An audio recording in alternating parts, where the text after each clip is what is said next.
I'd like to call the meeting to order. Please join us for the Pledge of Allegiance. I pledge allegiance to the flag of the United States of America and to the republic for which it stands, one nation, under God, indivisible, with liberty and justice for all. Mr. Howard, would you please call the roll? Mr. Amiditz? Here. Mrs. Buckley?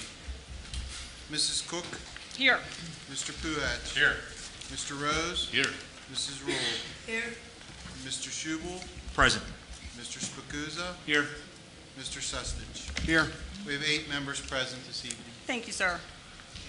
In early October, 11 of our students in grades 4 through 6, representing all 5 Bethel Park Elementary and Neil Armstrong Middle School, traveled to the Allegheny Intermediate Unit's waterfront headquarters to participate in the creation of a mosaic mural designed to celebrate the importance of art education. Our students were among a group of 748 students from the 42 Allegheny County school districts who had the opportunity to work with professional artist Laura Jean McLaughlin to help make this artwork a lasting tribute to education.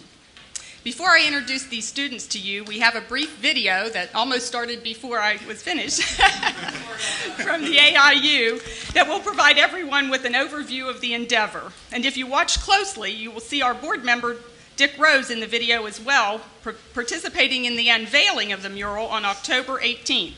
Mr. Rose has been a member of AIU's Board of Directors for many years now.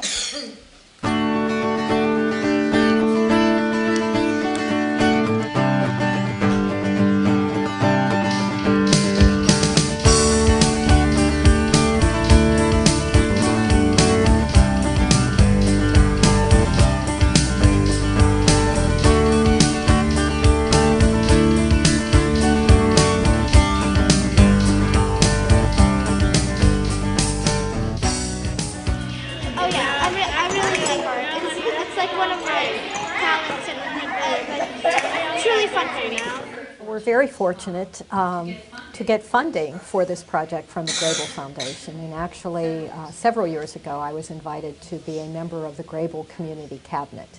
And this group of, I believe, 9 of us met on many, many occasions and with Greg Bear, talking about this vision for Pittsburgh as it relates to kids. And the outgrowth of that was Kidsburg, the best place in the world to be a child and to raise a child. It feels good because I get to hang out with other artists doing what we like. So all of the members of the community cabinet then received a donation from the Grable Foundation to be used at their organization. And the idea was to create something that was permanent, that everyone could see, that represented Pittsburgh and kids. And so I had worked with the artists before, Laura McLaughlin, and thought, wouldn't this be a great project to show how we work together, the 42 school districts, students from the 42 school districts, and then how we really bring and demonstrate the importance of arts and creativity in our region. It's cool. I've never really worked on a mosaic before, so it's kind of a neat experience. Yeah. It'll look good on the wall. Love the community aspect of working on mosaics. Just people coming together, talking, telling stories, and it's just like a really meditative process, I think. Just gluing down the tiles and literally many pieces coming together and many hands coming together to create something really wonderful. Kind of happy I'm a part of it, you know what I mean? Like, I was never really a part of something this big before, like, you know what I mean? For the most part, our Pittsburgh region has really continued to support the arts, and I think that's really something to be said about who we are and what we represent. So we need to make sure that that continues. So it's projects like this that will remind us every day, every person that comes into our building will recognize the importance of children being creative and the type of work that they can display. I think there are a lot of people that are kind of giving up on art these days, and it's just going to be a big deal to have something that's this nice in a place like this that everybody knows. I think this is a fantastic project. I think that it's a great way to get the community involved and to get everyone to be a part of something that'll be here for years past, generation over generation. It makes me feel kind of like really small, but also really important. Like I did like a small piece on this mural, but we all did it together, so it's like I was a part of something a lot bigger than myself. And so we played the one, it's called, I call it Head, Shoulders, Knees, and Toes, but what the surrealists called it was an exquisite corpse, where you're literally passing your drawing around. And so that actually even gets you thinking more community or more collaboratively. Basically, I do a demonstration where they learn how to nip the tiles and then how to actually glue the color tiles in the corresponding places. Basically the mesh, once it's all tiled and clean, that's another thing, to clean the tops, but we will actually lift the mesh with the tile that's attached to it and screw it into the wall. So I like that you're using different things to make something so big like this, and the size of it definitely interests me. It's not just about one school district or one child. I think it is so important to us that all children in our county have opportunities and equal opportunities, and that there is equity in our education programs. So again, by all 42 districts participating, I think it did several things. One, it showed the commitment of the superintendents and to the work that we do here at the intermediate unit, and also demonstrated that the kids in those schools, it was important for them to have representation by their students so that they could be a part of this project that we hope will be here for years to come. Makes me kind of feel kind of scared that people are going to look at the artwork that I've looked at. Kind of excited too because I've never really had anything hung up for me.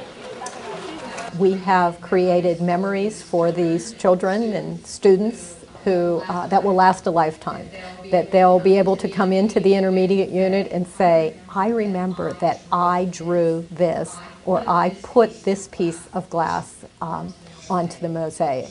And it will be a reminder to them of the importance of being creative and contributing as part of a team and being collaborative as one of many children in Allegheny County. I think it's awesome. It's definitely a different experience. I really like it. I've always been a really big fan of art, and I think that getting students and young people involved in art projects is really important. So I think it's the greatest idea ever, and I'm so glad I got to come here, and I can't wait for the revealing.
It is my pleasure to introduce to you the students who worked so hard to help create this beautiful piece of art.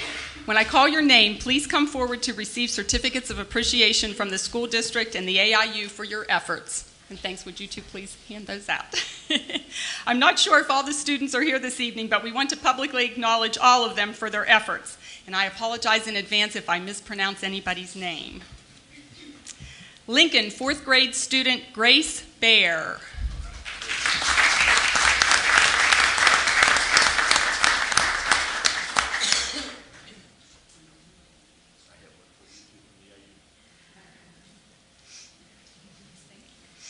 Memorial 4th grade student Annette Barnhart.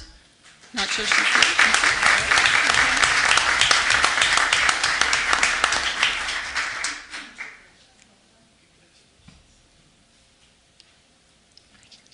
Franklin 4th grade student Marissa Christensen.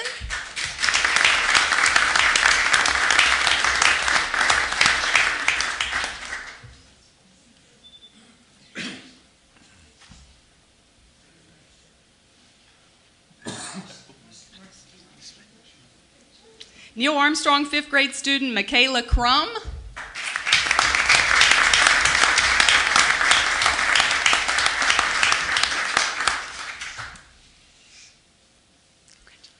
Penn 4th grade student Xavier Gaffke.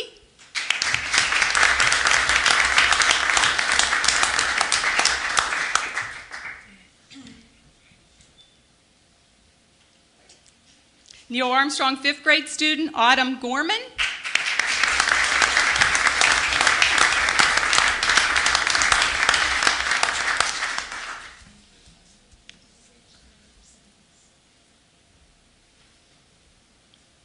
Neil Armstrong 6th grade student Rachel Grant.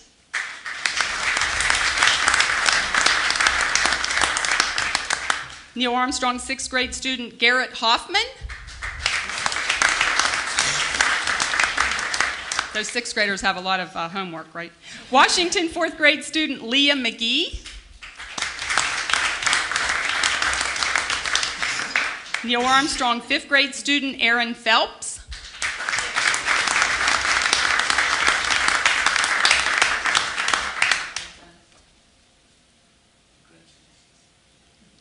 And Neil Armstrong 6th grade student Evie Quigley.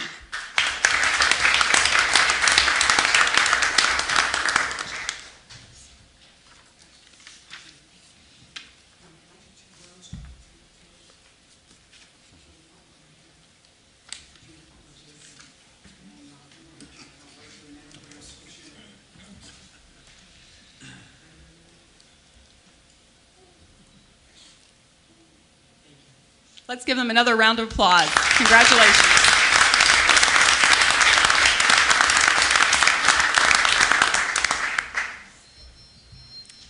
Before we move on to our next agenda item, I have one more presentation that is not listed on tonight's agenda.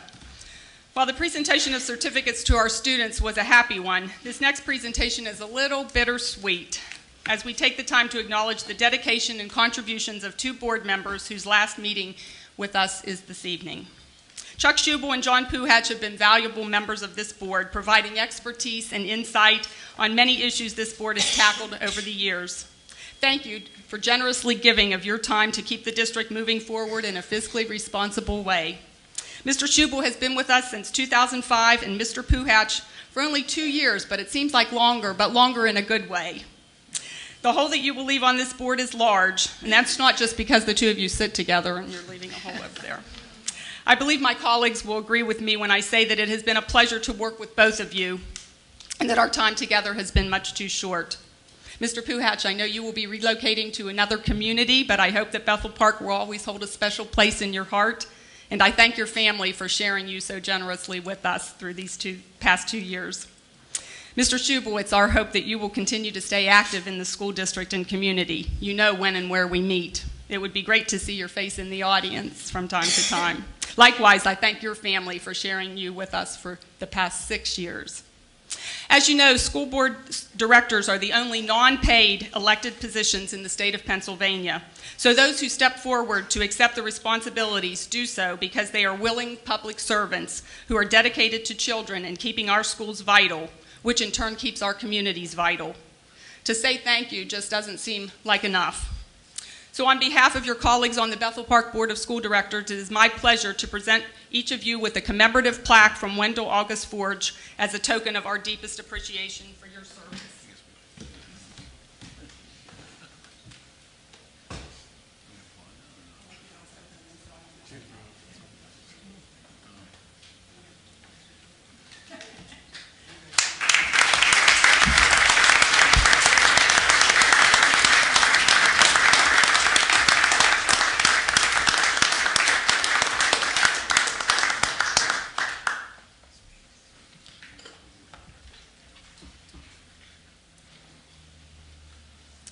again, your service has been truly appreciated. I need an intent to adopt the agenda for business items. Move the adoption. Second. All in favor say aye. Aye. Opposed? That carries 8-0. I need a movement to approve the minutes of the regular meeting of October 27, 2011. So moved. Second. All in favor say aye. Aye. Opposed? That carries 8-0. I need to announce executive sessions held November 3rd, 2011 for personnel, other legal matters, and to receive information. November 12th, 2011 for personnel, other legal matters, and to receive information. And November 14th, 2011 for personnel, other legal matters, and to receive information. Staff report and Mrs. Rose. Good evening. Before I get to the usual monthly highlights presentation, I apologize for my voice, recovering from a cough and cold. I'd like to take a moment to recognize two individuals at this table who have reached milestones in their years of service to the Bethel Park School Board. Since 1983, the Pennsylvania School Board Association has honored long-term school directors for their volunteer service to local communities, beginning with the 8-year mark. And tonight, it's my pleasure to recognize David Amiditz and Donna Cook for their years of service and present them with certificates from PSBA, identifying them as members of the Honor Roll of School Board Service. The Honor Roll is PSBA's way of saying thank you to those individuals who exemplify leadership and statesmanship, giving unselfishly of their time and talents for the future of our public schools, and putting something back into their local communities through their guidance of the education of youth. Tonight we recognize both Mrs. Cook on the completion of her 8th year of service and Mr. Amiditz on the completion of his 12th year of service. Both of these individuals have been and continue to be valuable members of our community and of this board, and I'm pleased to present both of you with a certificate this evening. Would you, Mrs. Cook, join me at the other end near the microphone? Thank you.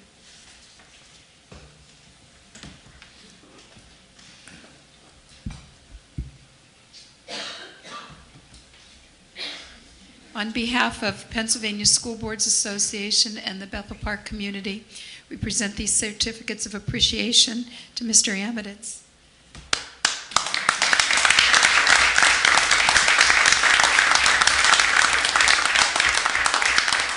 And to Mrs. Cook. Thanks.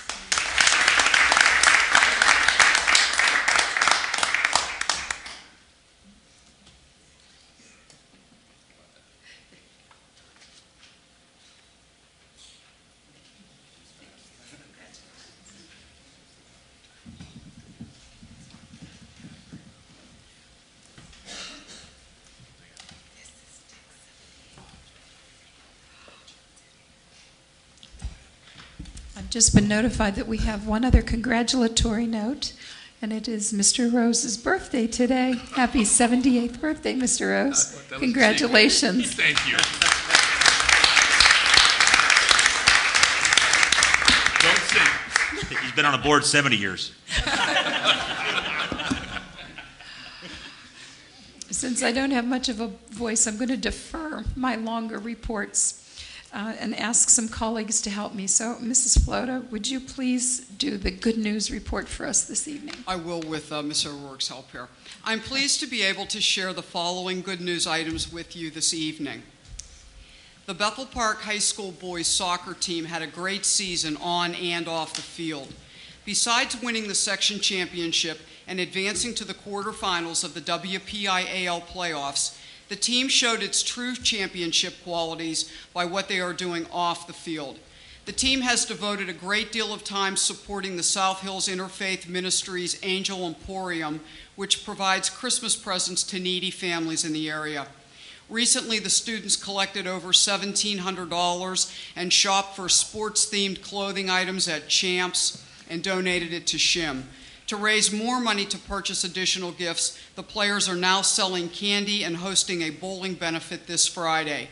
We're proud of these young men for helping our community to have a happy holiday season. This past summer, Bethel Park High School junior Alexis Keebler organized a successful summer soccer camp for girls in 1st through 5th grades, which raised $400 for the Cameroon Football Development Program in Africa and collected 30 pairs of shoes for the children in this African nation. 20 players participated in the program, and Alexis was ably assisted by members of the Bethel Park High School girls and boys soccer teams. She plans to hold the camp again in the summer of 2012. The students who are enrolled in the basic foods classes at Bethel Park High School competed in teams for a fondant and bundt cake decorating competition. The Period 3 winners were Ryan Dene, Aaron Plopey, Nolan Kavanaugh, Stephanie Vihek, and Dante Rebelo. Period 4 winners were Tommy Ryder, Melissa Macklin, Christina Dodson, Tanner O'Brien, and Meg Schmidt. Period 6 winners were Brian Jones, Nikki Mikulik, Olivia Sumeria, and Maria Donovan. Period 7 winners were Natalie Smith, Mallory Muchler, Caitlin Yeager, Lena Forte, and Randy Fidella. Period 9 winners were Alicia Makoviak, Abby Smith, Mike Frost, Tom Bailey, and Chris Harkins, and I think John Walsh at Bethel Bakery has some competition. As you heard previously this evening, 11 of our 4th through 6th grade students were among a group of 748 Allegheny County students who helped to create a mosaic mural that is permanently on display in the lobby of the Allegheny Intermediate Unit's waterfront offices. Participating in this beautiful creation that is a lasting tribute to the importance of arts education were Leah McGee, Rachel Grant, Xavier Gaffkey, Annette Barnhart, Aaron Phelps, Garrett Hoffman, Autumn Gorman, Michaela Crum, Marissa Christensen, Grace Bear, and Evie Quigley. Our 6th grade gifted students at Neil Armstrong Middle School used their creativity to create models of what they would like to see for a new playground at their school. The students have entered their school in an online contest sponsored by the Sports Authority to earn $30,000 for a playground makeover. You can go to the website that's on the screen and vote once a day between now and January 31st, 2012 to help our middle school students make their vision of a new playground a reality. Lincoln librarian Denise Pazakanix wrote and filmed 2 videos that starred the 2nd grade classes at Lincoln. The students played the roles of shelf elves who ably demonstrated proper library etiquette and how to respectfully handle books. The videos were shown to the school's kindergarten students to reinforce these good concepts.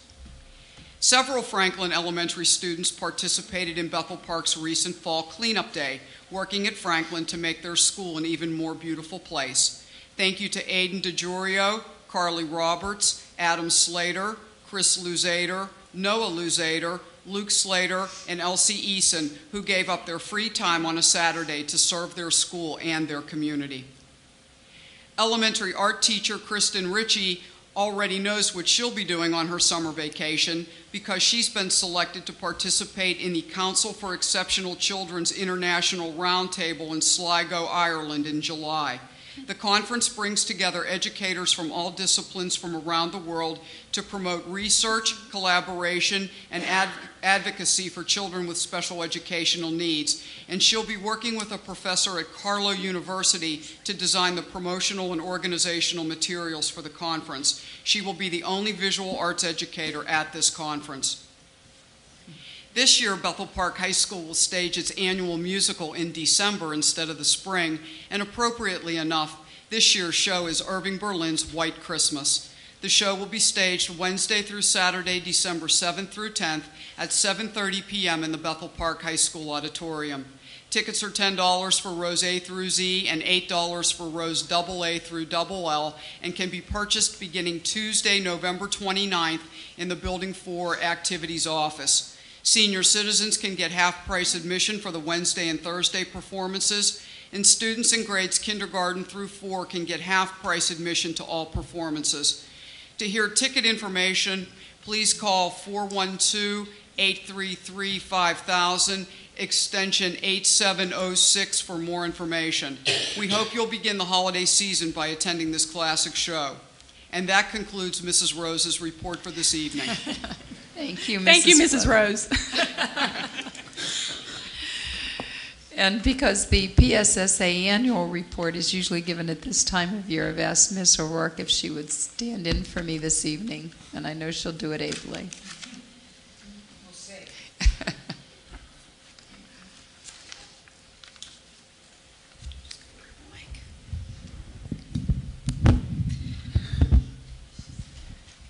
Take the mic over here. It's my pleasure this evening to present to you the annual PSSA data, and not only the annual data, but also the background information of where we've been since we started collecting PSSA data. Adequate yearly progress, or AYP, is determined by a variety of different data points. In the PSSA testing, we have reading, math, writing, and science. The slide before you shows that what subject areas are tested. In 3 through 8 in grade 11 is reading and math. Grades 4, 8, and 11 take the science, and grades 5, 8, and 11 take the writing portion of the PSSAs. Grade 3, the reading scores of students, the percentage of students that were advanced and proficient over the past 6 years, that is the orange bar, and the green bar shows the state average. And as you can see, Bethel Park is well above the state average in reading in grade 3. This data is the math scores, the percentage of students that are advanced or proficient over the past 6 years in math in grade 3. Bethel Park is once again the orange bar, and the state average is the green. Grade 4 scores at advanced or proficient over the past 6 years. And grade 4 math scores at or above proficiency over the past 6 years. Grade 5 reading scores at or above the proficiency level in the past 6 years. Grade 5, there's an additional year there because we used to test grades 5, 8, and 11 only. Then it went to 3 through 8 and 11. So there's an additional year of data that's available for grade 5 and grade 8. And the grade 5 math scores at advanced or proficient over the past 7 years versus the state. Grade 6 reading scores at advanced or proficient over the past 6 years. And grade 6 math scores at advanced or proficient over the past 6 years. Grade 7 reading scores over the past 5 years, and grade 7 math scores at the advanced or proficient over the past 5 years. And grade 8, advanced or proficient over the past 5 years, and grade 8 math over the past 5 years. And grade 11, once again, the red line, I should have probably given that a little bit more detail. The red line shows the threshold of the expectation of proficiency. So there's a percentage of students that the state deems has to be proficient for you to make AYP. That line is what the threshold was for the 2011 school year. It does go up for 2012, and then 14 is 100%. And grade 11 math. Grade 5 writing. Grade 5 writing as well as science is not part of the AYP, so you don't see a threshold there because it's not deemed as part of the AYP. And then grade 8 writing. And grade 11 writing. And even though, and I want to note a little something here, as we go through, if you see the 5th grade writing, And then in grade 8, 94% of our students are at proficient or advanced in the writing process in 8th grade, and that continues into 11th grade. Even though the graph looks like it's going down, it actually is maintaining that percentage there, well above the state average. And grade 4 science. Science just started being assessed in 2008. Once again, Bethel Park is well above the state average. Also in science grade 8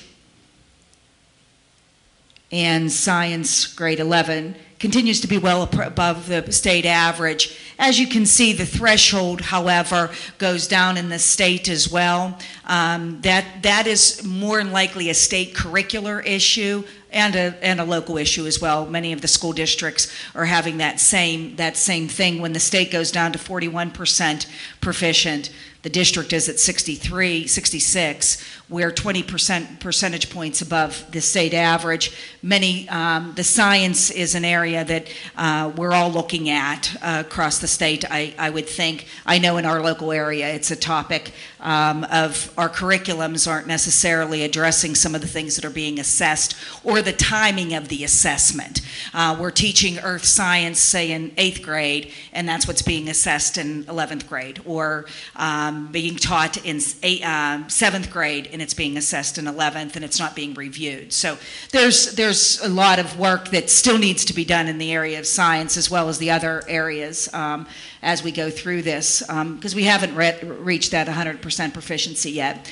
When we look at longitudinal data, and this is the 11th graders from 2011, okay, and looking back as those kids were, or not all of them, but predominantly most of them, when they were in 8th grade, 7th grade, 6th grade, and 5th grade, and where they have gone, you know, on their PSSAs over time. And these are the 8th graders, which would be our current 9th graders from last year, 7th grade as 2010. Those same kids, or most of those same kids in 2009, 2008, 2007, and 2006. The 7th grade progression, those are the current 8th graders, 2006, 2005, 2004, and 2007, 2008, 2009, 2010, 2011. Sorry about that. 6th grade progression, these are our current 7th graders. Math is green once again, and reading in these particular slides is the orange. 5th grade, math and reading. 4th grade. So to sum up, for the 2011 testing cycle, all Bethel Park schools made adequate yearly progress. We met that threshold of the percentage of students that needed to be proficient or advanced on the PSSAs. To make that AYP, the threshold for last year was 72% of the students needed to score advanced or proficient in reading, 67 in math. As I had stated, writing and science do not count toward AYP, though that's meaningful data and helps with our instruction without a doubt. All Bethel Park schools continue to exceed the state average at all grade levels that are assessed.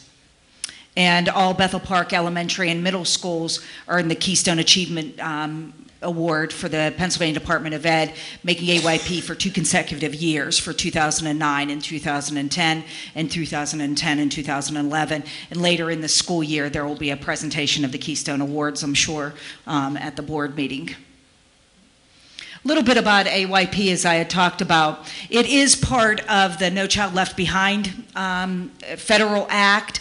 It holds school districts accountable to students, their parents, teachers, and the community. The purpose of AYP is to ensure that all students have a certain level of reading and math skills by the time of their graduation at each assessed level.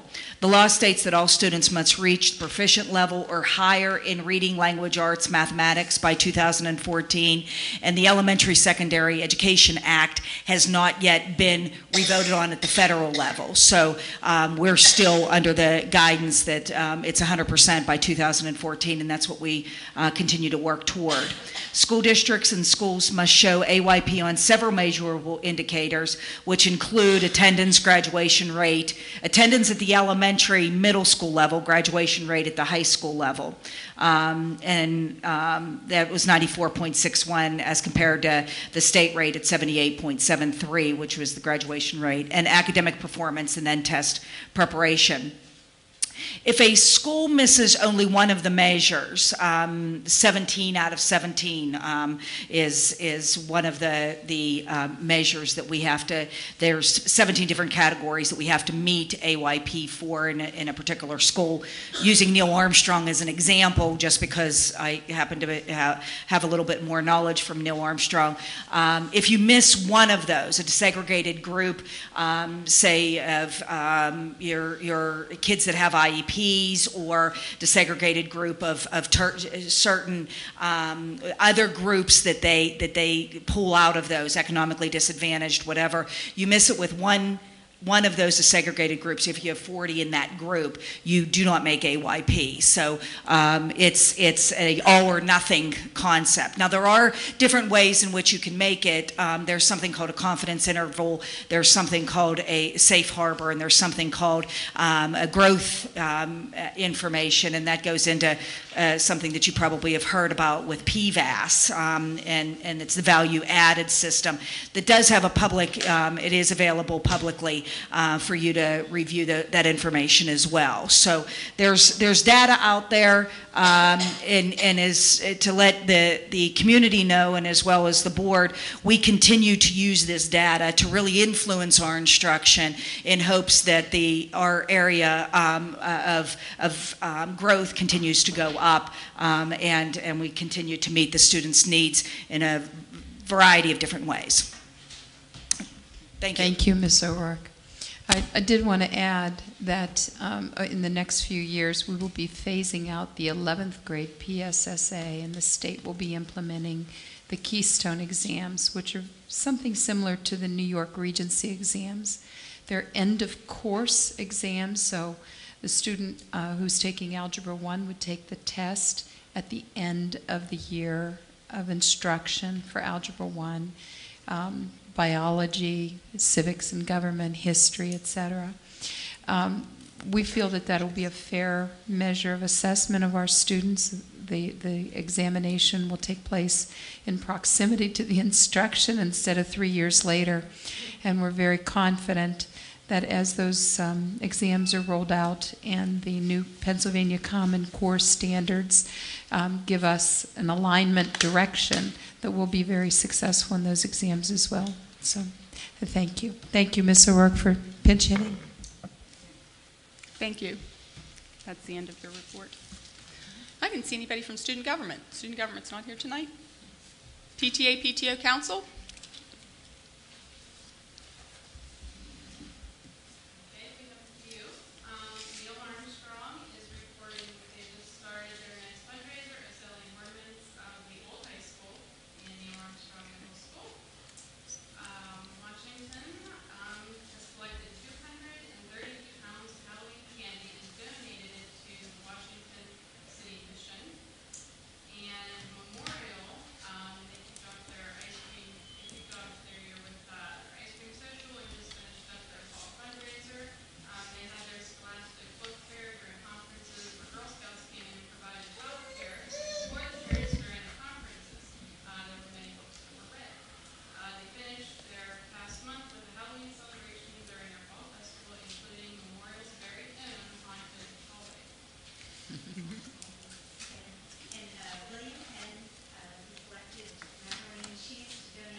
Great, you guys are keeping busy. Thank you.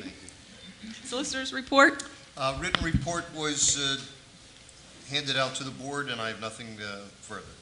Very good. We had no committee reports. Public comments on agenda items only.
Okay, thank you.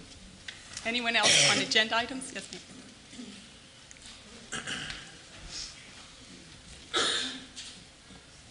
I see on the agenda that there's an approval of a daycare transportation plan. Ma'am, we need your name and address, please. My name is Cheryl White-Denab. I'm a family child care provider in Bethel Park, and I live at 5500 King School Road. And I had heard that transportation was going to be changed, and I'd like to have more information about it before I even comment. I would like to make a comment. It does affect my business, as well as many of the children in Bethel Park. You want to just make a broad-based comment on it? I can make a broad-based comment, yes. As a provider, the continuity of care for young children is very important. However, as a provider for the past 11 years, there have been times where I've had 3 Bethel Park buses picking up 3 children to take them to 3 different elementary schools in Bethel Park. And it's always troubled me as being very expensive for the district to do that from one home in Bethel Park to 3 different places, and I can only imagine how many buses have to go to the different centers. But I was never invited to comment on how we could better solve that problem and still serve the young children in Bethel Park. I have my kids with me as a family provider. They're with me from the time they're born, usually until they go through Neil Armstrong, and then they walk down to my house and they visit my kids at IMS, and we brought in as a high school age kids come back to visit me and help out with my little ones. And I wonder if it wouldn't be better, rather than just saying, no, we're not going to provide transportation for child care in Bethel Park. And if that's where you're going to with it, I think you're going to have a lot more children left home at too young of an age. I think you're going to have children that are going to be left in the school building for many more hours than they should be. Schools are nice. Our schools are very nice. But actually the program, the people who run, Louise Johnson, who runs our after-school program, isn't even a Star 1 in Pennsylvania, or some of their facilities are Star 1 in Pennsylvania's initiative. We have a lot of Star 2, 3, and 4 facilities in Bethel Park. They're the only ones that are Star 1. Don't we want the best for our kids? I think it would be better for our children, since we are lucky enough in Bethel Park, though we don't have enough child care, we do have it widely dispersed through the community. If you allow, when you redistricted, to have the children from my facility all go to Ben Franklin, from Louise Johnson all go to Ben Franklin, from Tutor Time could all go to Lincoln. They could go to the district that they're in. Parents could then choose to have their children. I mean, I'm asking when the kids are born, can I get my kids to school? They're carrying their infants to me and asking where their kids can get bused to school. It's important for parents. Mrs. Cook, that's 2 minutes. Okay, thanks for your comments, and we're going to be discussing it more as we get to that part of the meeting.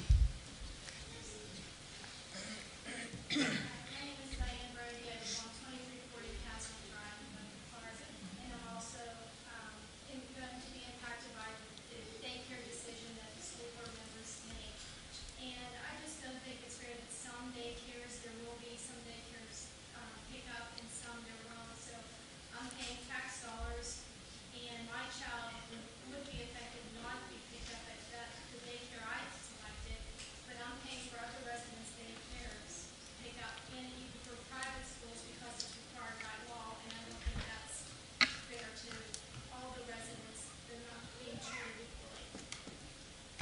Okay, thank you for your comments.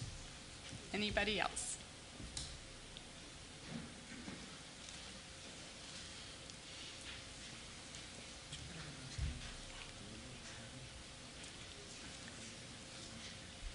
Hi, my name is Tim Barley, and I live at 2328 Wells Drive. And I'm sticking with the same topic as the last two people who spoke. The decision to change busing not only affects where parents choose to put their kids in daycare, but it also sort of pigeonholes you and forces you that you have to pick a daycare that's in your school zone versus one that you have selected. And since you're paying for this service already, it should be up to the parents, it should be up to the community to decide where they want to go. I understand it's a cost to the community, it's a cost to the taxpayers. And my wife wrote an email to the school board, and she was told that those costs should not be given to all Bethel Park taxpayers. Well, there are programs that I know I don't participate with, and my kids don't participate with, that we also pay for. I have neighbors who don't even have children, their tax money is going towards it too. So I really don't think that is a justifiable reason to eliminate transportation daycares. That's all. Thank you. Anybody else? Seeing none, we'll move into business items, and I'm going to, we'll kind of combine our committee meeting and our voting meeting. So we'll start out with the curriculum committee on discussion of any of these two items under the curriculum. Any questions or comments on any of these two items? A question on number 2. Yes. Indicates that the fundraising was covering expenses. Does that also include substitute teacher expenses? It does. Thank you. Actually, in this case, there are no There are no substitutes subs, for yeah. this one.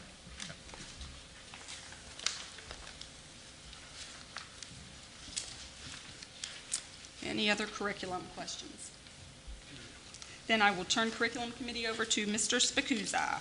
Thank you, Mrs. Cook. Seeing the two items for approval tonight are approval of curriculum, marketing theory, and the forensic competition. Second. Thank you. Those two items under curriculum committee have been moved by Mr. Spicuzza and seconded by Mr. Sustage. All in favor say aye. Aye. Aye. Opposed?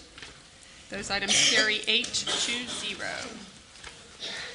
And now we're to personnel committee and the committee portion of the meeting. Any questions that can be asked on personnel issues here?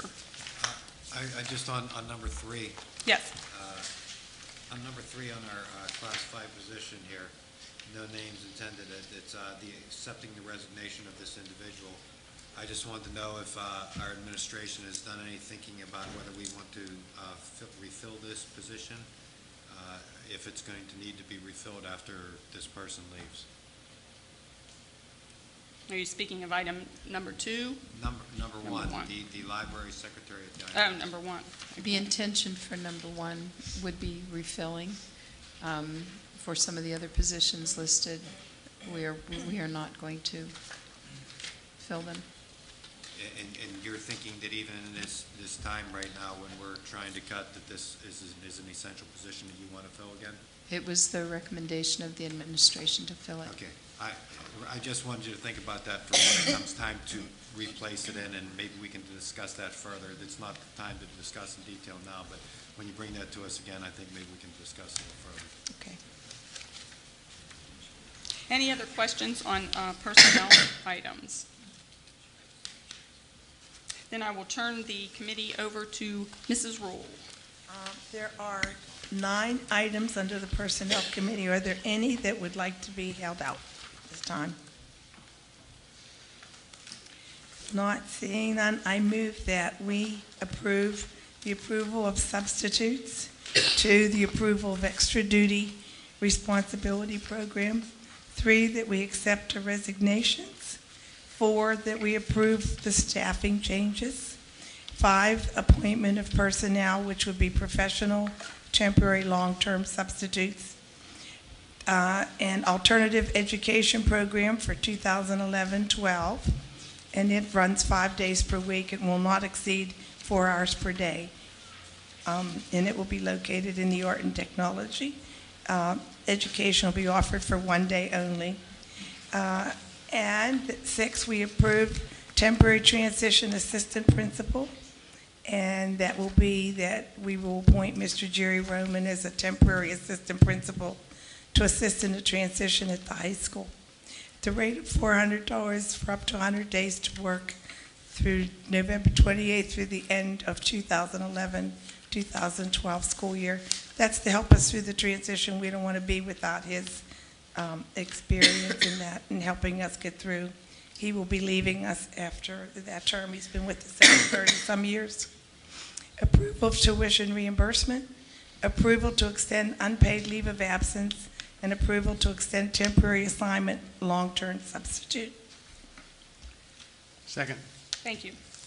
Items 1 through 9 under personnel have been moved by Mrs. Rule and seconded by Mr. Sustich. All in favor say aye. Aye. Opposed? Those carry 8-0. We are now to Facilities and Services Committee, and I will call upon our high school project gurus to update us on the high school project.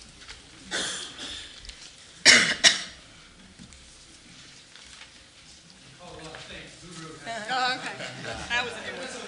Excuse me. David, see if that microphone's on. Is that microphone on or off? It doesn't. It needs to be raised. I'm terrible. Is that better? Okay. That's good. It's always good to see you folks, and if you haven't been in the building, it's really coming along. A couple schedule issues up first. We talked about possibly filling the swimming pool for a lot of reasons. It isn't that the pool isn't ready. The pool is ready. For safety issues with workers working around it, for the cost to run a pool, extra length of time, we've decided to delay that. The contractor needs 3 weeks to bring the pool from start to up, so we're going to schedule that probably early December, early to mid-December, so that we meet our timeline of mid-January to be up and running. So that's just, it isn't just, there's nothing wrong with the pool. It's just a matter of it makes sense to delay. I heard that, and then I was surprised, because I think I'd rather fall into a pool full of water than an empty one. Only if you can swim. A couple other schedule things. There is safety rail around the empty pool. And when it's empty, there's a safety rail. To fill it, we need to take the safety rail down. So that's the issue. If workers are working there, we need to issue life vests, and there's a whole OSHA safety thing connected with working around a full swimming pool, okay? We don't have a lifeguard on duty like kids do, okay? A couple other schedule issues. We have begun final cleaning on the 3rd floor of the academic building, and our schedule is 3rd floor, 2nd floor, 1st floor, 4th floor. That's just the way we finished. So we're going to work our way through and final clean.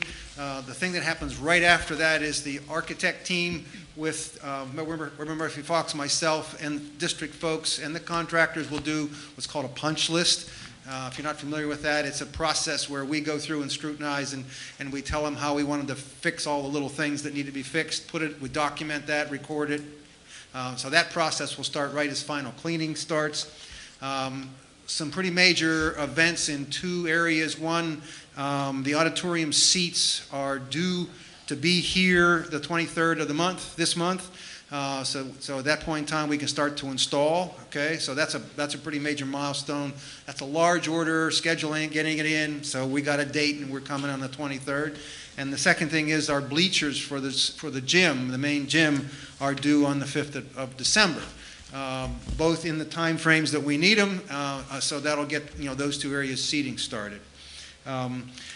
Just be aware of the punch list process. Matter of fact, we had a meeting today with all the prime contractors, the design team, the entire design team, to go through what it is we expect in punch list, what we expect from them, just to get everybody working on the same page. So that punch list process is moving forward. One of the things we've talked about several times is what's going to happen to the baseball field that is where our trailers are.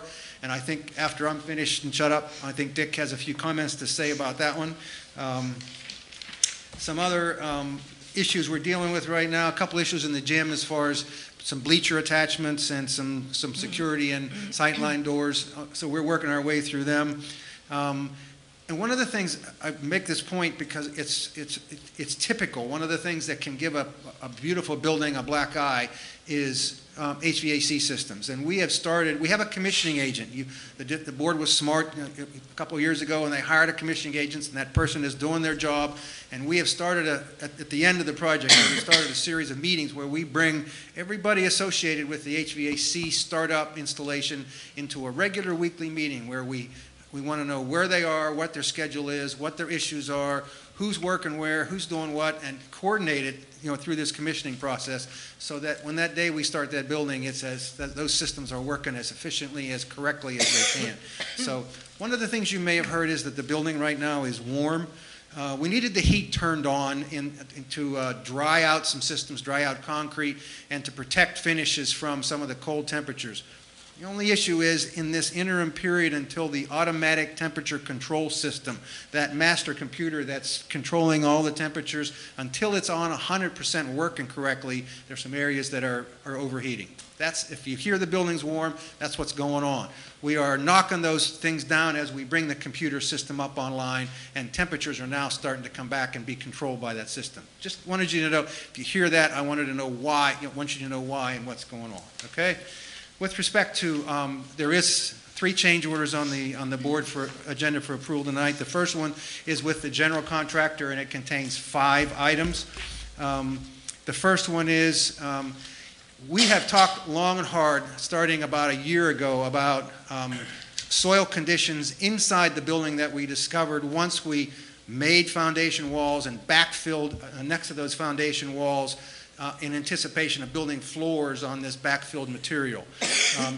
We found water every time we dug a blade of soil, but even in this backfilled material, water has continued to infiltrate into some of these areas, and it got it, the foundation drains are working. If you go out at the outfall of the building down on close to Church Road, there's water running 24 hours a day, 7 days a week. So we know the foundation drains are picking it up and working, but as the water percolates to those drains, it saturates soil.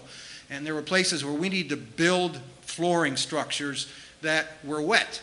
And as we dug down, in some cases, these were areas where we had built a foundation wall and backfilled as much as 30 feet up in the air with new material. That material became saturated. As we dug down into it, the material was as wet 15 feet down as it was on the surface. It was not, the water, if you dug a hole, it didn't fill up, i.e. the water's getting through and getting to the foundation drain as it should. But that's not a material you can build on successfully.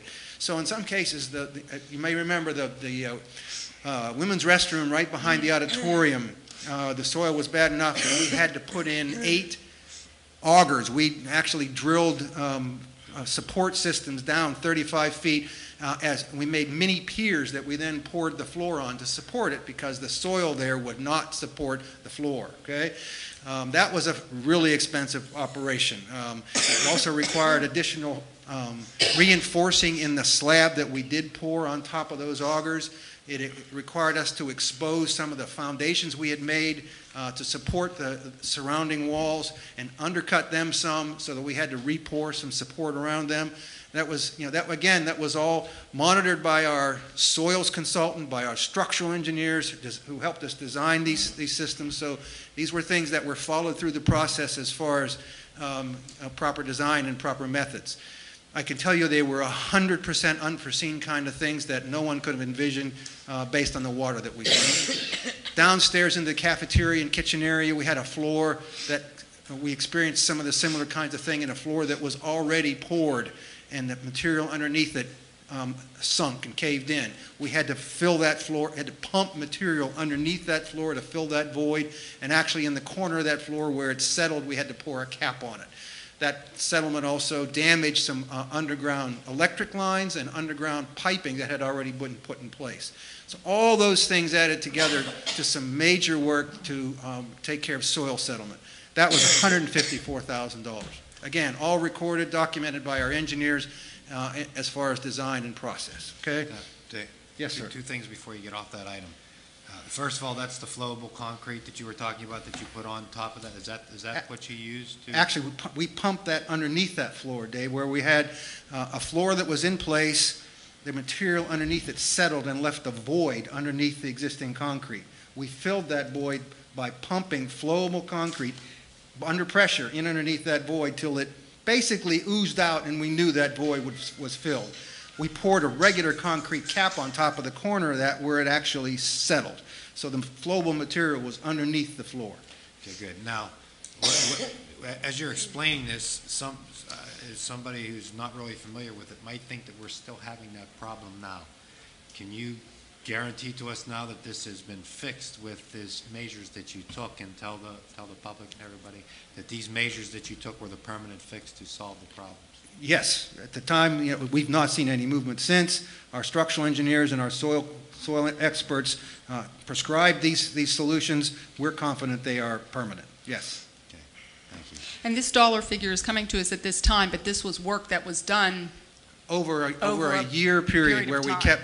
The work was done on basically time and material, where myself and Chuck Dorito reviewed every day the work that was done, signed slips for hours dedicated to that work, and materials and subcontractors dedicated to that work. So it was all work that we documented was in fact dedicated to these projects. The second part of that general construction change order is another unforeseen condition. As we dug the swimming pool, you think about the deep end of the swimming pool and the shallow end of the swimming pool, there's a sloped section in between. Halfway up that slope, we encountered a seam of pyritic material, okay? Soils engineers once reviewed that. They agreed we could build on top of it if we followed the typical pyrite encapsulation process. So there is a whole process when you discover this to be able to build on it. You expose a fresh surface of it, you seal it within 12 hours, you then cover it with proper kind of matting, and then backfill, and then we built the pool on it. So all that took place in a very short period of time because it's required to be exposed for only a short period of time. But again, described by our soils engineers and several other consultants to look at the pyrite material, completely encapsulated. We're absolutely confident that that's also a permanent solution, Dave. But again, that was $21,800. $21,820. Where is it? 36. I feel like that politician couldn't find his answer. 21,836. Thanks. Anyhow, okay, that's item 2. Item 3, there was the exit coming out of area B right at the face of Church Road. The grades on the one side, when the township folks looked at it, they thought we needed another railing, so there was a railing required along that edge of the exit way for that stairwell, $5,585. There was a deduct to the general contractor for deleting the power installation of door power supplies. That's typically an electrical contractor item, and it was reassigned to the electrical contractor, and you see that as one of the items noted in the electric change order. Can you say what doors are going to have the powers removed and why? There are 46 doors in the building where there are electronic devices that operate the door. Is that the one you were putting and in? Every one of those devices requires a power supply. So we're deleting the work from the general contract and reassigning it to the electrical contractor, along with a lot of other activities in those doors that, because the credit is not the same as the ad for the electrical contractor for a lot of additional work. But in any event, it's being deleted here from the general contract. All right. And then the last part of the general contract change order is as we cut Church Road or Blackhawk Drive in front of what was the old gym. Again, we talked about how it was lowered. We found a lot of things, some of which we didn't know were there, and most of which we had to fix. There was an underground retention tank right next to the gym that wasn't on a drawing, and we discovered it. We had to dig a big hole and get it out of there. It required a lot of extra excavation and then backfill. The main drain line from the swimming pool came out and we interfered with other sewer lines that were there, so we had to repipe the main outfall from your existing swimming pool to tie it in so the pool could stay in service. We did some of that work in premium time on the weekend accommodate this pool schedule and construction schedule to get it done. So there was that work. There was some shut-off valves for the piping system outside that feeds your hydrants. That when we excavated, we found a 4160-volt duct bank that we had to work around, so we had to install a couple valves to work around that. Again, all those items over the summer work in Black Hawk were $15,269. That's that totals $195,619.36 for the general contractor 5-item change order. Second change order is to the HVAC contractor. This is fairly straightforward. In the main gym, there are ducts that come through the wall. If you think about how the academic building or the administration area connects to the main gym on that wall, it's only about halfway up. The wall that's on the 4th floor is the roof of that administrative building. There are units on that roof. Ductwork came straight across the roof and through the wall into the gym. It was determined that the elevation of those ducts was going to present a problem because they were close to the floor. So they were turned and moved right up into the rafters and then run because they go from there all the way to the auxiliary gym, the south gym. So they run a long way along the gym. At that elevation, that would have been a problem. So it required it, and this is on both sides of the gym. There are similar units on the other side of the gym that service other areas, similar duct runs. So on both sides of the gym, we had to elevate duct up into the rafters. That requires additional elbows, additional duct runs, different kind of hangers. All that was $10,615 to the HVAC contractor. Question Yes, on sir. that. I can understand the fix that needed to be made to do that, but I just don't understand why in the beginning it wasn't, the drawing or whatever didn't include that to be done. Where was the mistake that was made in the beginning for that not being done? Well, I think it may have been that the thought was that as those ducts came through, the elevation would have been satisfactory, but it was not. Once the rest of that floor elevation and the duct run down the hall was seen where it was going to be in the way of all the acoustic panels that were designed to go in that space to work with the noise issues. Had the duct stayed where it was, you would have eliminated a great square footage of acoustical panel day that you would not have been able to have in the gym. That we think probably would have had a pretty serious effect on the acoustic properties of the gym.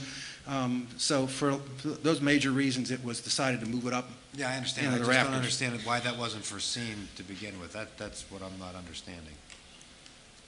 Okay. Maybe that's something we can discuss and add later on to these lists we had talked about. Okay, there's a third change order to the electrical contractor. Has 4 items. The first one was there are work tables in some of our tech ed rooms, and as that furniture was finalized and how it was going to be used, it was decided to change the way the electric service plugs into those tables.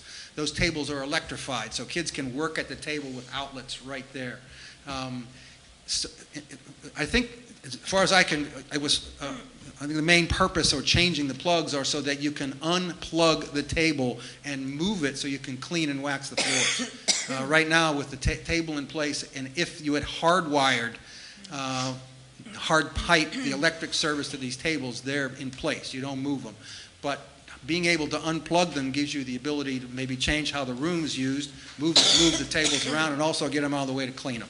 So for $1,857 in 3 different rooms and multiple tables, you're able to move them. It gives you a lot more versatility to the use of the room.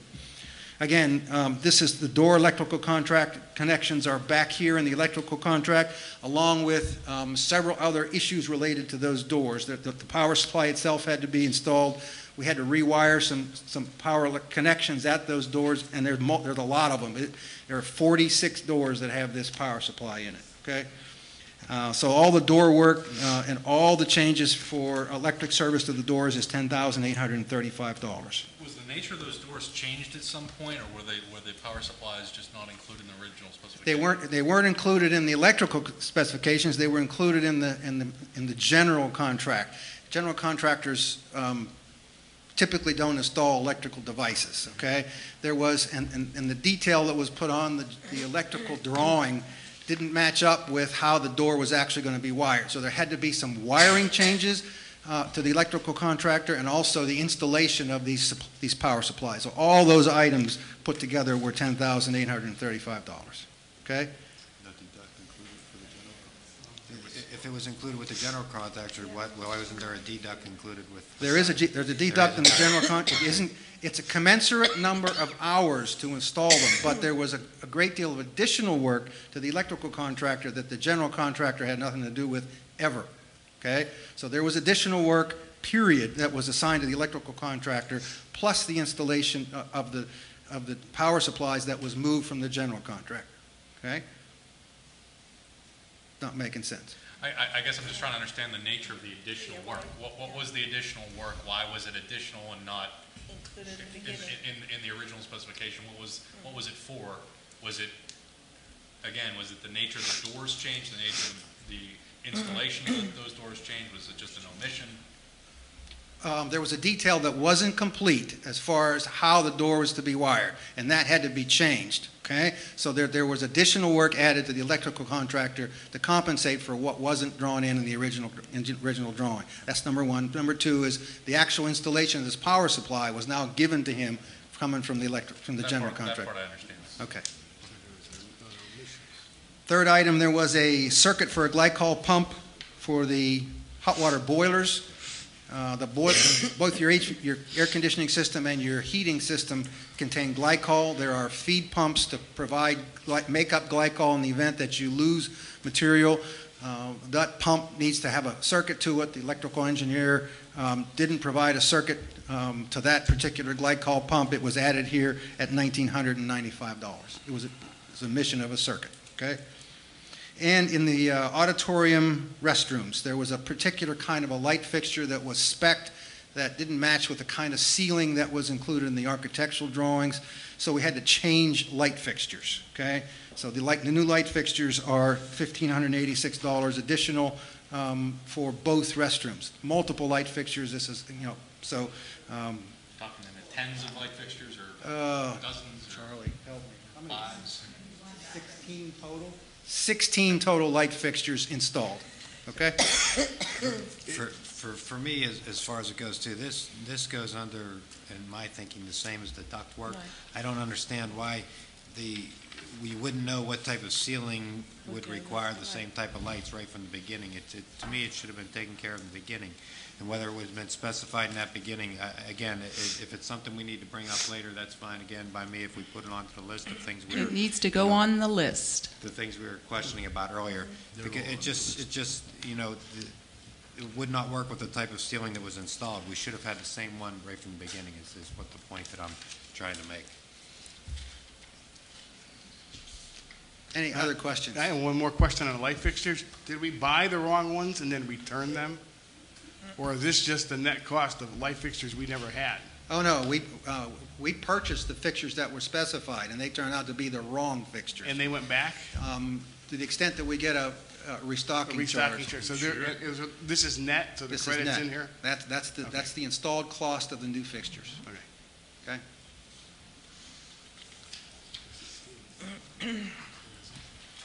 Thank you, Don. Thank you.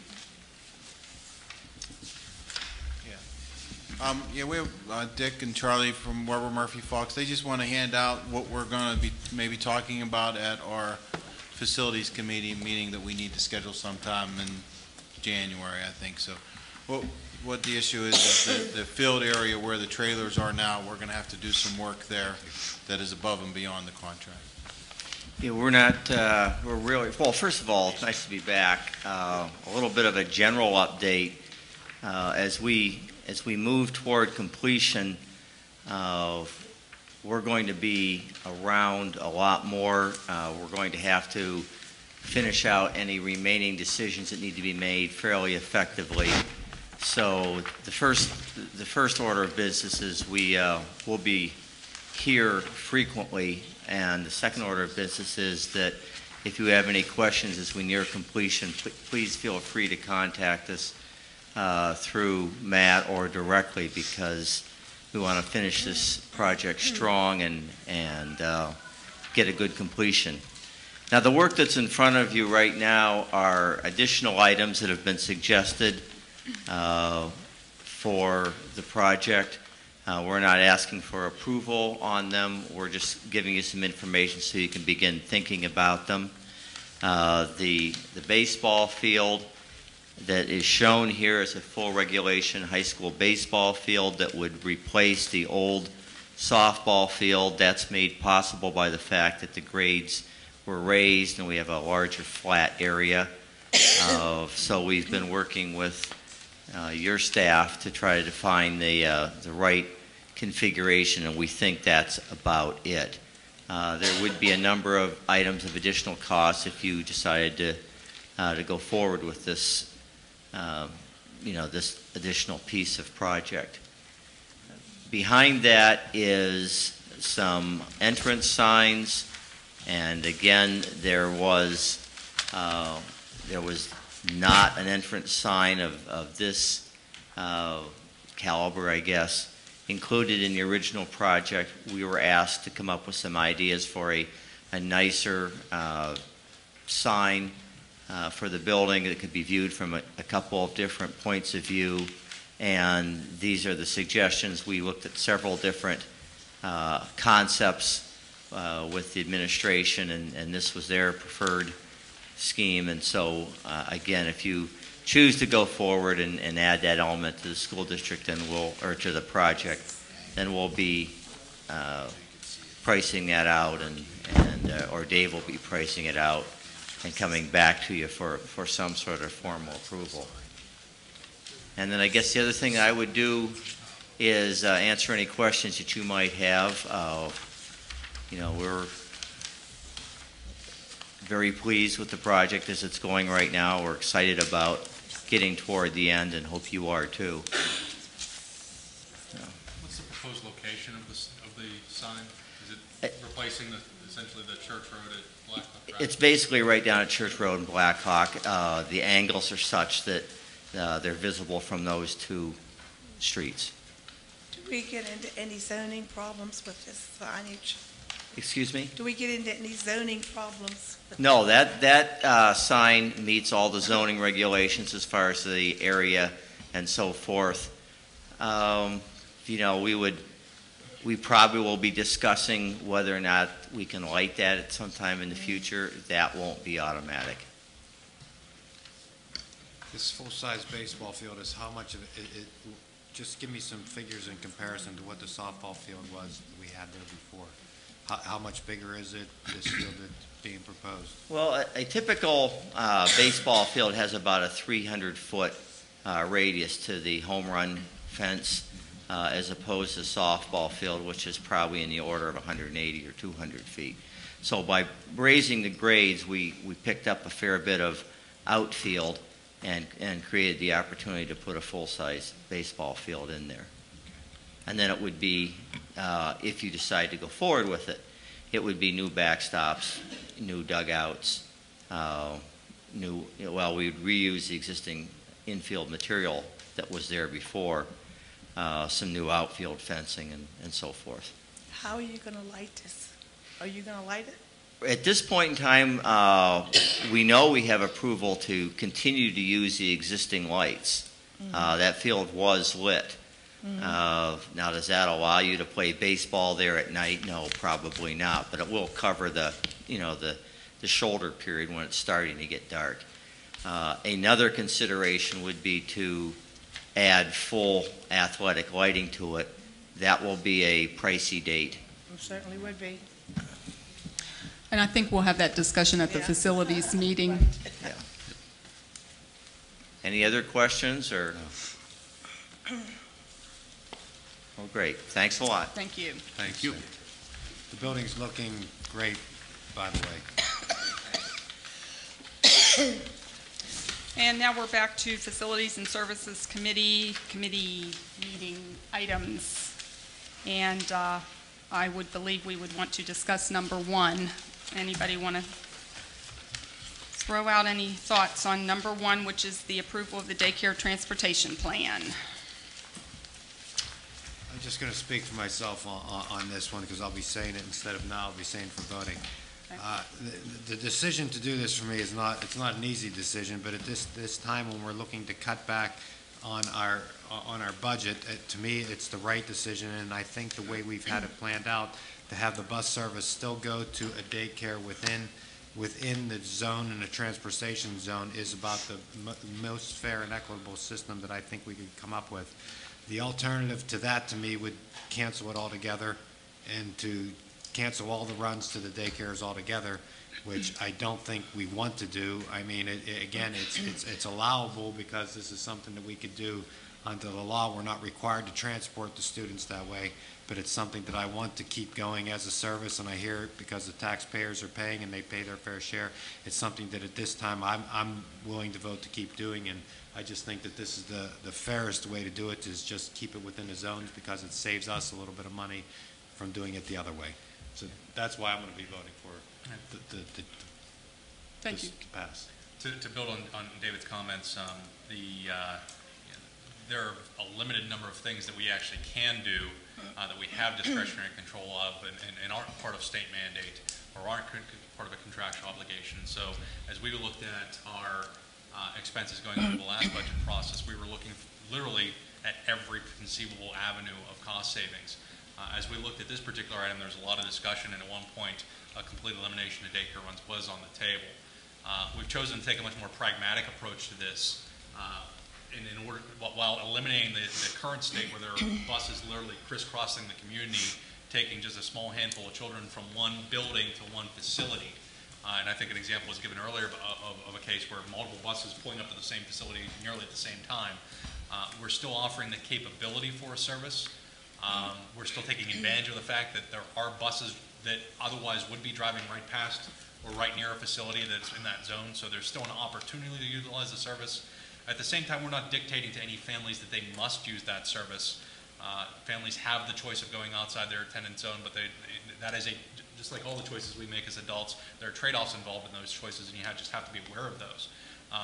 Furthermore, there's still the opportunity for service providers to fill the hole that would be created by any elimination of service, and whether that be a privately funded transportation option, which certainly some daycare providers currently have, and others have offered it in the past and in other communities, or to step into other facilities and augment the services that are currently provided in any one school zone.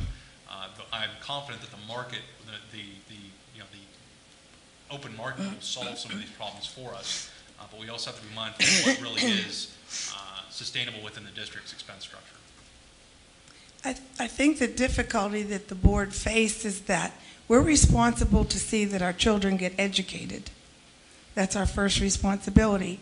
And when we're cutting out some music classes, we're cutting out language classes, which are our responsibility to provide transportation, which does not fall under our purview, that begins to hurt our students that live in the district and go to the school, because that's our first obligation.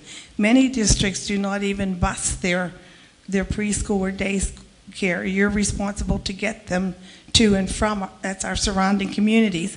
So we felt we've been at least trying to do something. But if we have to continue to cut classes, cut teachers, I mean, that's where our first responsibility comes, and that's where the trade-off had to be. Yeah, I am going to vote in favor of this transportation plan. I'm not happy with it. I think we had a good thing going for a long time. This is probably the best compromise. Again, this is for the 2012-2013 school year. I'm even more concerned that with another round of cuts from the governor next year, then we talk about 2013-2014, we may face a much tougher choice. I'll have to vote in favor of this because I think it's the best for the community and the best compromise we can come up with. It's not going to be easy, I understand that, but the balance of money and the balance of convenience is something we're all going to have to work with here. Mr. Rose? I happen to sit on the board of a child care organization. We're having a meeting next Monday night. On the agenda is the purchase of a van. So it's time to do that. Right now, we bus people in our van from other school districts. We'll now do the same thing in Bethel Park. Well, this was an issue that I usually always butted heads with a few of my fellow board members because I stood strong on having the daycare transportation runs. I knew that they were at many times a necessity, but they've sort of slid as we are going into belt tightening roads into more of a nicety. We do the busing that we are required to do, and we've already now cut out the activity runs buses, which were ones we weren't required to do. And where we are with budgetary funds at this point, it is a necessity that we do this.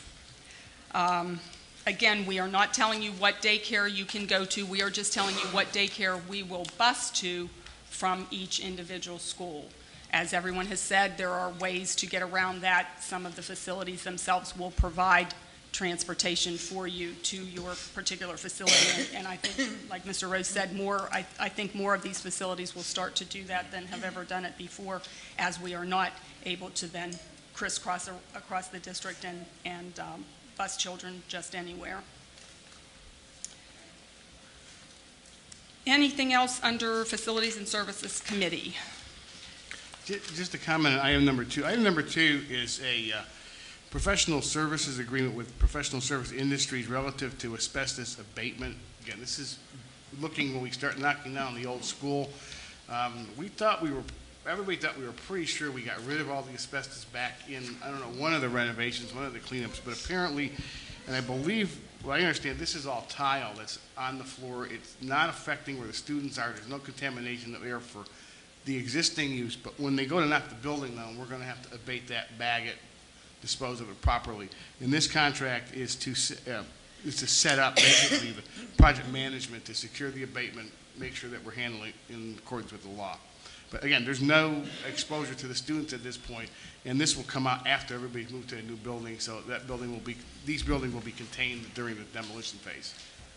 Mrs. Cook, at the December agenda, we'll have the abatement contractor to be awarded. Okay. This is to write the spec, to specifications, and then send it out for bid, and then the abatement contractor will be awarded in December. Okay, very good. I thought Mr. Schubel would jump on that donation. You usually thank our donation groups. You want to hop on that number 3? I'm sorry. Yeah, I want to thank the baseball boosters. That's a Yeah. wonderful example of what we're looking for as we move forward. You know, partnering with the booster group and the district to do something good for the district. So I want to thank the baseball boosters for that. Thank you, Ms. Thank you. Any other questions on? On item number 4, quick question. Yes. The woodworking equipment, which is for the new high school, is that coming out of the capital budget for the high school, or is this out of a different budget? $7,700 for the woodworking equipment? I believe we're taking that, I believe it's coming out of the general fund. General fund? Yeah.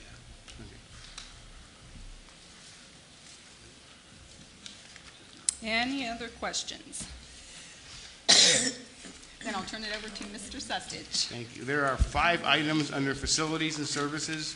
Would anybody like any items held out separately? Hearing none, I'd like to move the following items. Number 1, approval of the daycare transportation plan for the 2012-2013 school year. Item number 2, approval of professional service industries contract for asbestos abatement specifications in the amount of not to exceed $2,700. Item number 3, the acceptance of the donation of the storage shed from the Baseball Boosters Association. Item number 4, purchase of woodworking equipment for the new high school for the wood shop in the amount of $7,700. Item number 5, the approval of change orders for the high school project.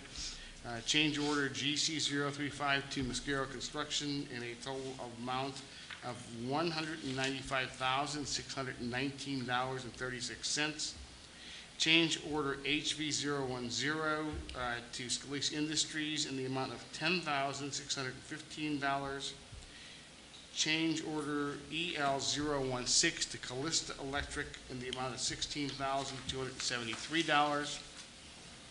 Actually, that's the last one. Second.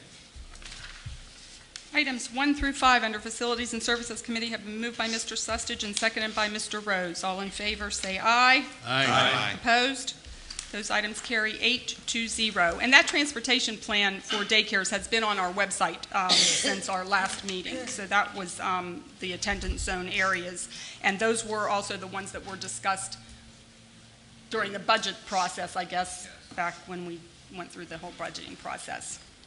And now we are to Finance Committee. Any questions on any items under the Finance Committee this evening? I will note number 5, we are potentially moving back to Jordan Tax Services, which is what our community had been asking for a while, and we waited until it was a little bit more economically feasible for us to do that. Any other questions on finance? I will turn that over to Mr. Rose. I'm going to defer on item number 3. If somebody else can do that one, please. I'll take that one. Okay. So I will move the approval of the bill list for November, giving the administration the ability to pay those bills and to ratify the list in our next meeting, as the meeting tonight is too early to have that list prepared. Number 2, budgetary transfers. I'll skip number 3. Number 4, AIU Joint Purchasing Board. That's to make Matt the regular member and Leonard Crazy the alternate. And approval of the Jordan Tax Services contract beginning January 1, 2012. Second. Items 1 and 2 and 4 and 5 under the Finance Committee have been moved by Mr. Rose and seconded by Mr. Sustage. All in favor say aye. Aye. Opposed? Those items carry 8-0. Mr. Sustage. I'd like to move item number 3, which is the endorsement for school director seat on the PZERS board. Again, the Board of School Directors approves the administration's recommendation to endorse the appointment of Richard Rose to the Public School Employees Retirement System for a 3-year term. I'll second. Item 3 has been moved by Mr. Sustage and seconded by Mr. Spacuzza. All in favor say aye. Aye. Opposed? That item carries 8-0. Thank you so much, Mr. Rose, for that. Not elected yet. Well, for putting your name back on the voting block, shall we say, right? And I have one item under other. Mr. Puhatch, would you please take that item this evening? We have one item under other, release and settlement agreement. The Board of School Directors approves the administration's recommendation to approve the release and settlement agreement in the action filed with the U.S. District Court for the Western District of Pennsylvania. Second. Item 1 under other has been moved by Mr. Puhatch and seconded by Mrs. Rule. All in favor say aye. Aye. Opposed? That item carries 8-0. We are now at the portion of public comments on anything you wish to comment to the board on. Name and address at the microphone, please.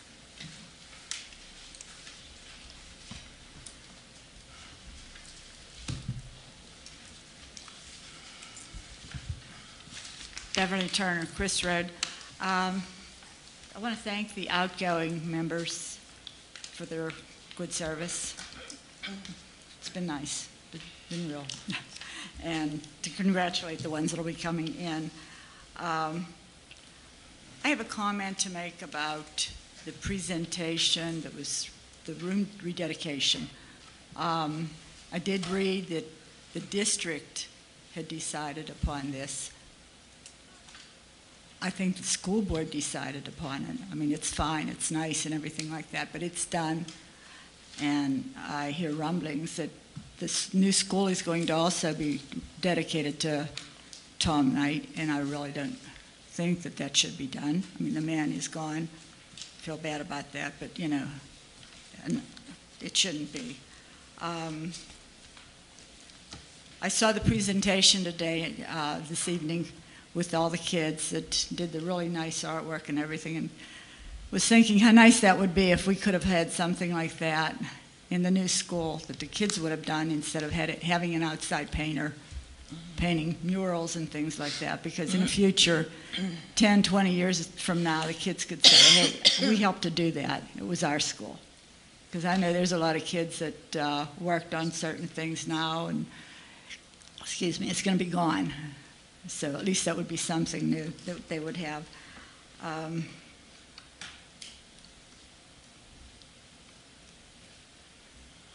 And I also had heard that there's I don't know if it was erroneous, but there's a new principal being hired for the cyber school. I don't know if that was right or wrong, and I'm just wondering about that. And that water situation, it's such a big joke. It is such a big joke. Wait till the spring, and wait till the school starts being used and everything like that. They'll never be able to stop it, and there'll be more and more and more money going into that to try to retain it, and they'll put lime in there and more lime here and fix it under the road and shove some more concrete. You know, it's just shouldn't have been done. It should not have been done.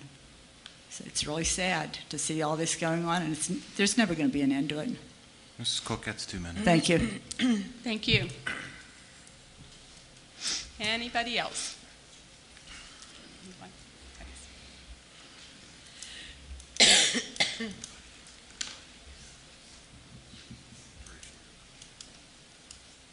I'm Tim Campbell, 708 Red Barn Court, and I had the good fortune of being a civil engineer for my current job.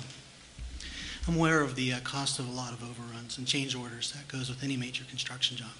But the two biggest ticket items were the remediation of the soil and, of course, the pyrite in the pool, and now we're hearing more about the water across the board. As an engineer, we heard from the contractor that said that, well, a lot of these things were unforeseen. But that's not actually correct. That was the purpose of the hydrologists. That was the purpose of the soil engineers, the soil mechanics engineers. That was the purpose of the geologists to do their work in the forefront. And I would hope that the board would consider delegation of ownership of the cost of some of these to those folks down the road. That can be done by other means. And I just want to comment on that. Thank you. Thank you.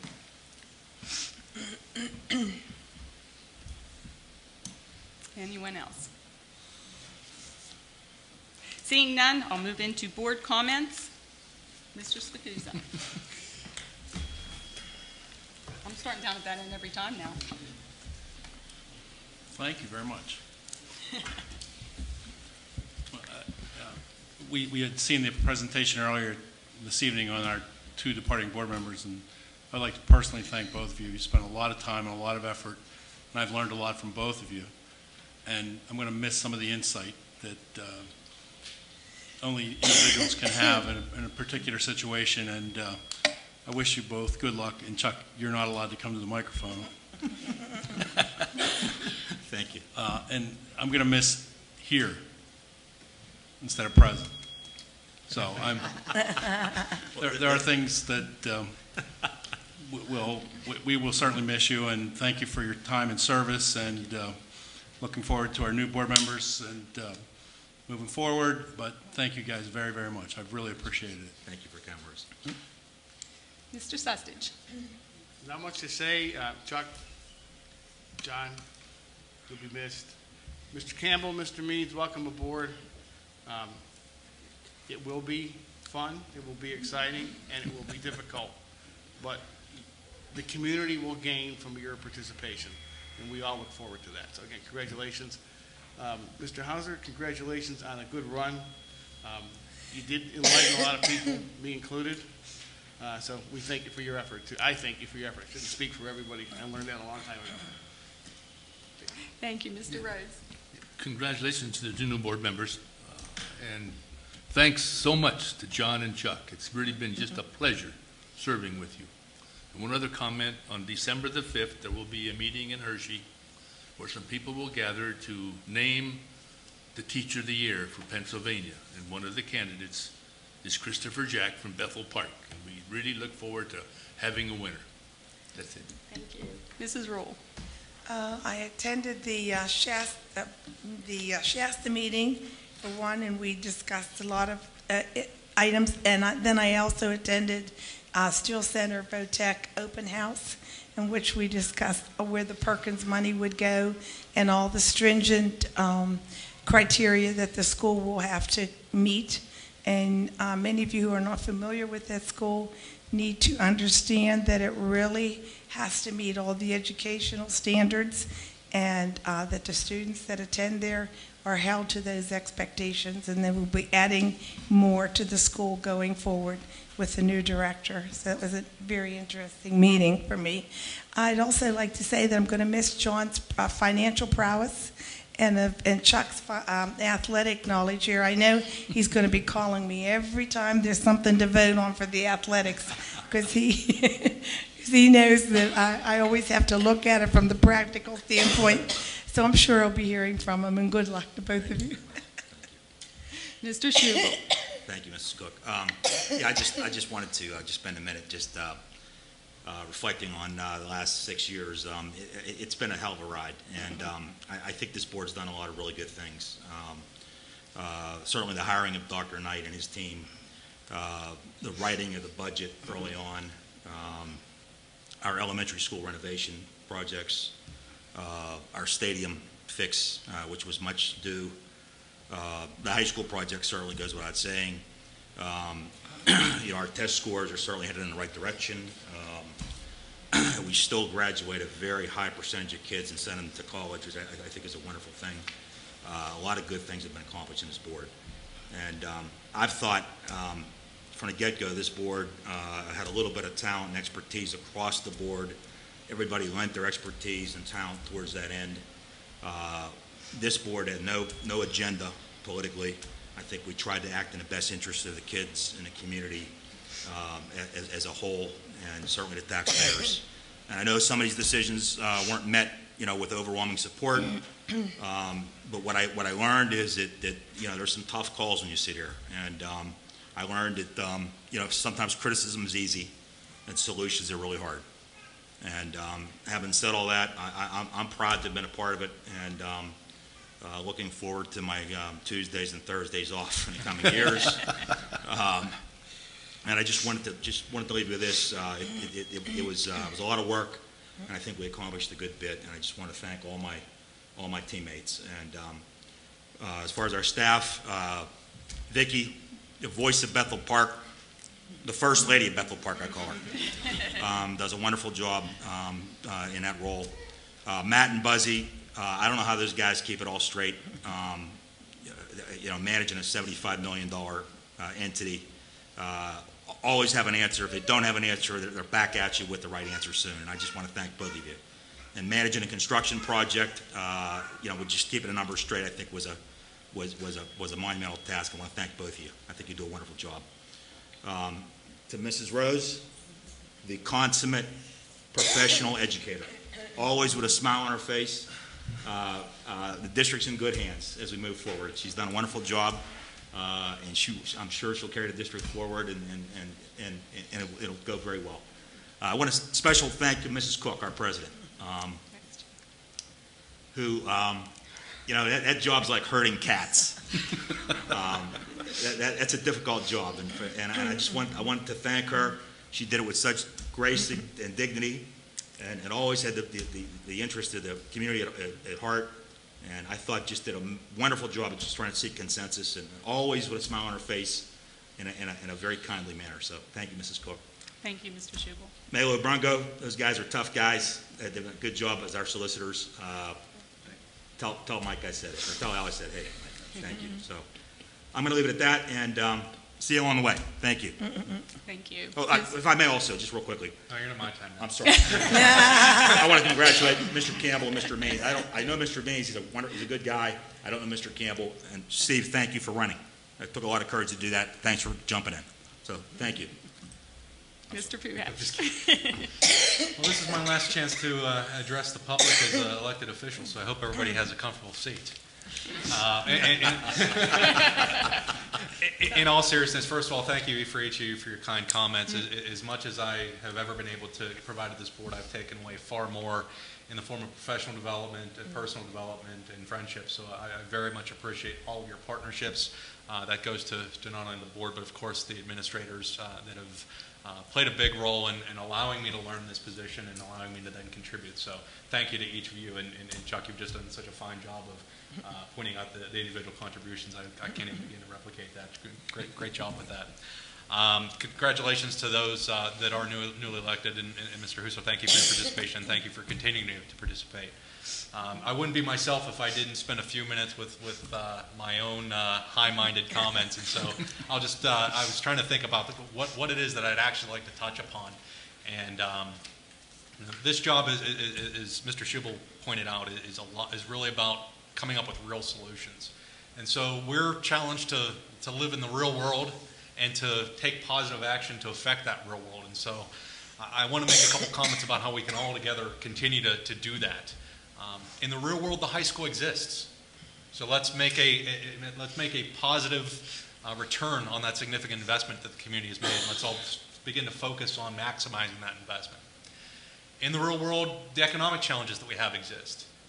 And we're going to need to continue to work together to try to pick and choose the spots and pick and choose our battles where we can be responsible and we can strike a balance between the services we want to provide the community and the resources we have to deliver those services. In the real world, we still have some labor unrest to deal with and some issues to deal with there. And so we're going to need to work positively to try to work with those groups, but to also recognize that we have limitations that we need to be able to operate within. And in the real world, we all are here for our kids. And let's never forget that that's why anybody's here. And if you're not here for that reason, why in the world would you be here? So again, thank you for all your support and everybody's help along the way. I'll miss it. Thank you. Mr. Amiditz. Great comments, everybody, and again, sometimes it's a little difficult going last, but I just, first of all, wanted to thank everybody who voted for me and put their trust in me so I can sit up here for another 4 years. And with that being said, I just want to reiterate with some of the things I've said in the past that I'm going to look at every issue that comes before the board from both sides. I'm going to look at it thoroughly, and I'm going to make sure I study the issues that come before me and make the decision as best as I can after looking at all that information. And something that John said right before me, with the ultimate knowledge that the children are what I have in mind after making that decision. Of course, I look out for the taxpayer too, but we make our decision up here because of the children in the district. And so with that said, I again thank everybody, and that's my commitment as I go on for the next 4 years. I'm going to miss serving with the two of you guys. I appreciate your service, and I thank you for all you've done for me personally. And to the new board members who are sitting out there, I look forward and ready and willing to serve with both of you. And I make the same commitment to you that I did to everybody else, that I think it's going to be a positive time as long as we make it that way. The last thing I'm just going to say to one of the comments that was made at the microphone here about the cyber, hiring somebody for the cyber program. Yes, we are doing that with the intent of having an individual look into forming something for us in a cyber program, because we have lost so many students to cyber schools. And if we can bring them back in a district, that's about $600,000 that we could get back in our district for that. And so I think that's a good decision that we made, and hopefully it'll pan out for us in the future. That's all I have to say. Well, I think I've talked enough tonight, so I'm just going to ask for a motion to adjourn. Move we adjourn. Second. All in favor? Aye. Aye. Good night, everyone.